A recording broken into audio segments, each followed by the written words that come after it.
David Kernahan and Peter Robb have only 1 point separating them for 6th place in the championship. So, Mork, bit of excitement in the middle, I suspect. Here we go. Race has started. You're right. Look at that in the outside row yet again. Chris Pither, now the championship, still can't even get the advantage of being off pole. We've seen that time and time again, and it's never going to change here. Well, that was the slickest through turn 1 for the front runners and a little bit of action for the back. In fact, that's the best start out of all the races so far here at Timaru. You're right, but now the concentration changes from 1st and 2nd in the championship to 3rd and 4th. At the moment, Simon Grace and Burns Senior, they are battling. Burns has got the preferred start because he's starting further up. What has to happen is Simon Grace has to get past him and put 3 or 4 utes between both of them when the checkered flag comes out.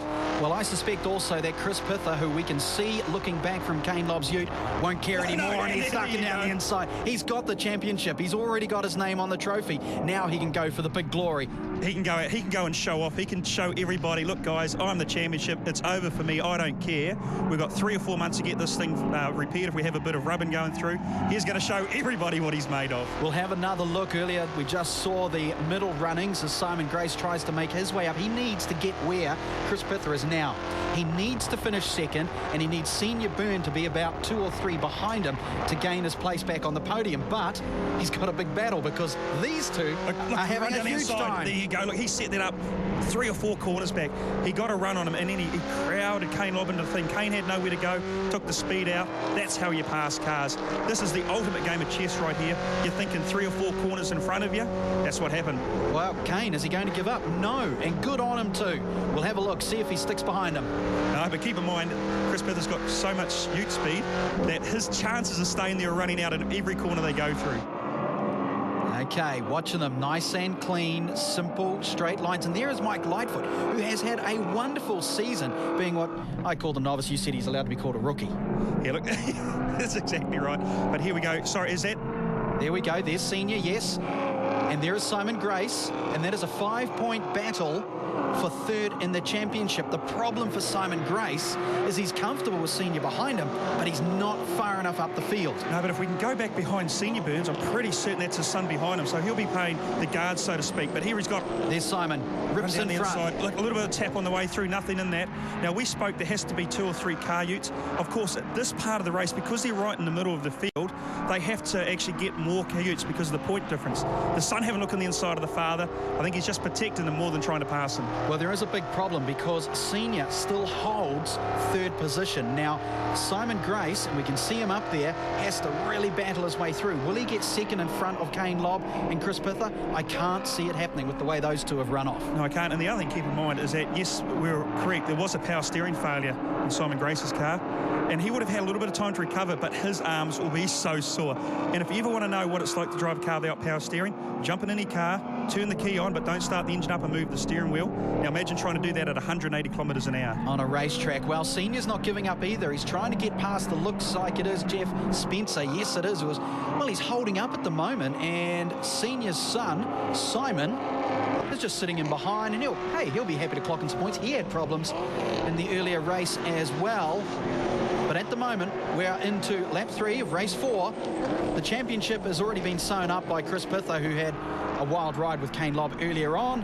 But meanwhile, a little battle back here. Now, Senior, will he really care if Jeff's holding him up? He's got 3rd. He does, because if you look behind him, there's 4 or 5 utes, and the worst thing in this position you want to be is have a concertina accident, where the guy in front stops, you slow down, and the rest of the guys drive in the back of you. And that is the horrible position of being like you are now. So, yes, he's going to try everything. We see him going down the inside. It's a bit too late in the corner to make that happen.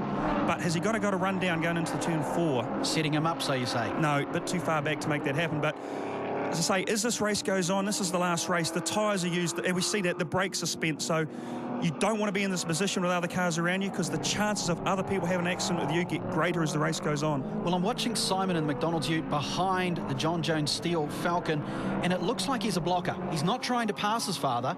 He's just protecting it. We've got to keep in mind there's also a will involved here as well. So yes, if you pass your father down the track, who knows what's going to happen. So well, Spence was just given a tap by Senior, and it's actually, well, it's given Spence a little bit of a push forward and slowed Senior down. Part of racing, unfortunately, if you're going to do that, you've got to make sure that you do it on a straight where you can carry the momentum going, because once you drive in the back of someone, you propel them forward and you slow down. But look, he's got the ute speed in that Falcon. We know that. We know the holding is favourable in other parts. He's run wide. He's got it. He's got the inside running. This is a drag race now. All Let's do it. The VE Commodore we know has slightly more power, saying that it's not showing up here. I think it's game over. I think Senior Burns, if he can just stay there, is going to get the spot. And Simon got left behind. Now, I'm sure he would have wanted to stay in behind his father to act like a blocker, but he can still do so from there. Yeah, I've got to be honest, I don't know why he just didn't follow his father through. Jump on the back, just run straight down the inside. Even if nothing comes of it, you've made your intentions known, which is the most important thing to do in that situation. And now he's having a fight with Jeff Spencer to try and get past, when maybe what he should do is, if he is doing team tactics, and hey, that's motorsport, can have that, he just should stay there and be a nice, clean blocker. As nasty as it sounds. Correct. Now the frustration comes in. I believe he had the opportunity to follow his father through for whatever reason, and of course we're in this booth and it sounds nice and easy to us, so there might have been other outside influences that we don't know about. Well, we're on board with Rocket Man Peter Robb, who currently is holding 6th place in the championship, and he's in a battle with David Kernahan, and it is a good battle. Look, this is a long way shot back from Mike Pero. Got the inside. Is he going to haul it up? There's smart driving by both, and they understand that the championship positions are at stake here.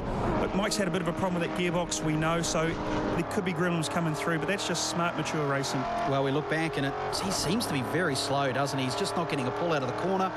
Peter Robb is actually starting very slowly to pull away, because the man in front of him is the man he wants to stay on top of, and that's David Kernahan. Now, let's be reminded, this is also the compulsory pit stop. This is where the team side of things come into it. So at some stage in the next few laps, we're going to see the guys slice off to the right, and here's what we're talking about. Chris Pither in now. He's the first car to stop. Okay, down to 40 kilometres an hour, and this is antagonising. He's so slow, but you can't do a thing about it. You'll see the team right, cars stop. There you go, taking off the hands up, and he's out of there. What a nice execution. All right, so Chris Pither's gone. We've watched Kane Lobb gone. We're seeing Mike Lightfoot. We're on board with him. Nice, simple. Come in, as you've said, Morg. Team stuff. Get in, get the tape off, get back out on track. We watch. Hang on, look at Kernahan's team. He's gone to the wrong spot. Peter Robb's got him. There must have been a breakdown of communication, because Kernahan's team just weren't on the mark they're looking for, and that's allowed the positions to be swapped on the track, but also probably the championship.